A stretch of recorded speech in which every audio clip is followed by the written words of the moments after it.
انټرنیشنل او د برټش په میډیا باندې د یورپ په میډیا باندې دا خبره ورکړه څه خبره ورکړه دا خبره ورکړه وای دا چې کم دی که نه جی وای دا ګورې پکا عاشق رسول ہے اس کے کاغذات کو ریجیکٹ کرو دې چانسلر ته مو پاس کوو دته کاغذونه واپس کې ځکه چې دا پوخ عاشق رسول دی هغې ته تپوس وکړه چې څنګه تا سره دلیل ثبوت شته دې ورته څه وایي وایي دې د مدینې ریاست جوړول غواړي ثبوت یې څه دی ثبوت یې دا دی چې سلمان رشدي چې و که نه دا ګستاخ رسول صلی الله علیه وسلم مبارک د نبی علیه السلام په شان کې ګستاخي او د هغې کتاب یې لیکلی و یو پروګرام کې چې هغه کله په سټیج باندې ناست و عمران خان خبر شو وایي په دې سټیج به زه قدم هم نه ږدم دلته زه به کښېنم هم نه ځکه چې دا زما د خوږ نبي صلی الله علیه وسلم مبارک ګستاخ دی دا ثبوت ګورئ زمونږ پاکستان حکومت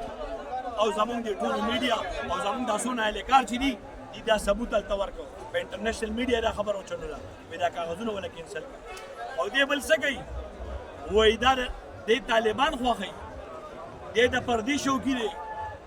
دې کرے کو راغې که نه دې به د مدینې ریاست جوړوي د مدینې ریاست کې څه د الله هر حکم د نبي علیه السلام په طریقه ژوندي کړو دا ثبوتونه یې وله ورکړل اوس ګورئ چې په یو کمره کې دوه موسمه چلی څه چلی دلته وایي